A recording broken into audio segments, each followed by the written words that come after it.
Hermvids with Mr. Herman.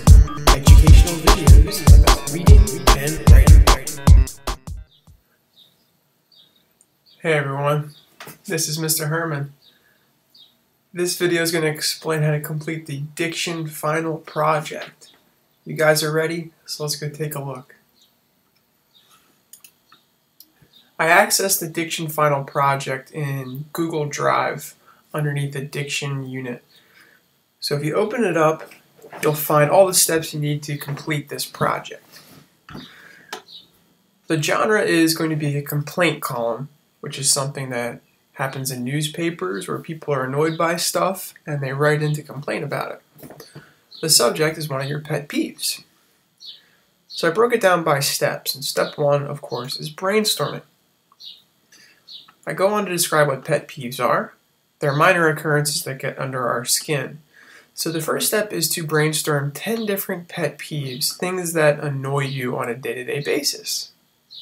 The goal here is not to write single words like teachers or school, but to write more full sentences with detailed descriptions, like when Mr. Jones says the word interesting over and over again.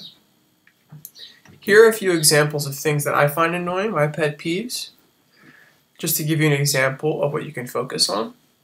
And the one that I focused on for my example project is students who walk too slowly in the hallways.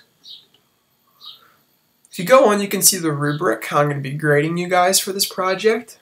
And the one thing to note is that I'm expecting you to use 10 strong words because this is a diction assignment. I'm grading you on your 10 strong examples of diction. Also, if you follow the prompt closely, I'll give you points. If you do not make careless mechanical errors, you can retain your points there. I want you to also underline your 10 strong words. That's very important for this. And also include all 3 parts of the project. That's brainstorming, rough draft, peer editing, and the final draft. So it's actually 4. You get 32 points for this project. Each section is worth 8 on this rubric. I broke down the rough draft into 2 different levels. One is for the novice writer and one is for the advanced writer.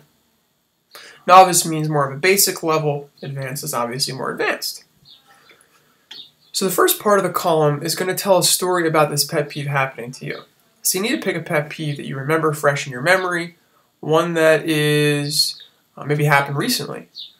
So for me, I talked about a couple times when I bumped into students who were walking slowly in the hallway. You can read my example. Second part, you get more in depth about why that thing irritates you so much. This is where you can really use your big words. You can see I use words like jammed. These are things that will help you out to express how irritated you are. Remember, it's all about word choice. Part 3 is all about wrapping up your complaint column. And you're going to suggest a problem for your complaint. This is where you can get silly or you can be serious. So for me, I gave some serious responses. Like maybe the person who schedules classes could arrange a student's day so that their rooms are right next to each other. That's a serious response. But I also have a more silly one where I said that it could also help if students had turn signals. So it's up to you, depending on your own writer's voice. You might go silly, you may go serious. But remember, it's all about word choice for this one. The more advanced level takes an actual complaint column from the New York Times, which is about disruptive children in a restaurant. And as you can see, it's a similar format, it's just more in-depth. So if you fancy yourself an advanced writer, that's the one you should go for. Now, the self-edit technique is one that we're going to be using throughout our projects. And I call it the STAR method. It's something I got from another teacher named Kelly Gallagher. And each letter in STAR stands for a different step of the self-editing process. So when you finish your rough draft, I expect you to go through each of these 4. First one, you substitute words. This is what we talked about with diction. You replace overused or weak words, verbs and adjectives, common nouns. You gotta beef them up, make them more interesting. Take out unnecessary repetitions. Add more detail, figurative language, all that good stuff. And you can rearrange parts. After you've completed the self-edit stage, you're ready to move on to step 4, the peer edit stage. This is where you're going to find another student, and that student is going to fill out this sheet for your paper. Therefore, when you're done, they can look at your sheet, you can look at their sheet, and make improvements so you get the best grade you possibly can. They're going to do things like count your strong words, pick your best word, make suggestions, etc. Now you have 3 options for the final draft. After you've made your necessary improvements, you can present me what you wrote in 3 different ways. Here's option A. You can blog it. You're going to receive 2 bonus points if you choose this self-publishing method. So you're going to turn in all of your rough draft and brainstorming materials, but the final version you're going to send to me. And you're going to send to me using one of these 3 options or a blogging option of your own that I don't know about. The first one is called pen.io, and let me show you what it looks like. Pen.io is a blogging site that's pretty easy to set up. So I'm going to show you what it looks like using one for myself. Very simply, you get a page like this once you sign up. It's really easy to sign up. And then you can just start typing your essay in here. Once you finish, you get a URL, and then you send it to me. Nice and simple.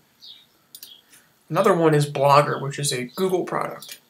And if you have a Google account, which you do if you're looking at this, you can just create a new blog through Blogger. Pet peeve, Mr. Herman, and you make it look pretty if you want to. And then you start blogging. You can do any number of cosmetic changes for this thing. It is up to you. The last one is called LiveJournal. And LiveJournal is again something that you have to sign up for. And once you get on there, it's a pretty big community with other bloggers. You can create your final report that way and send it to me. That's option 1. You get bonus points if you blog it. Option B is to type your final draft.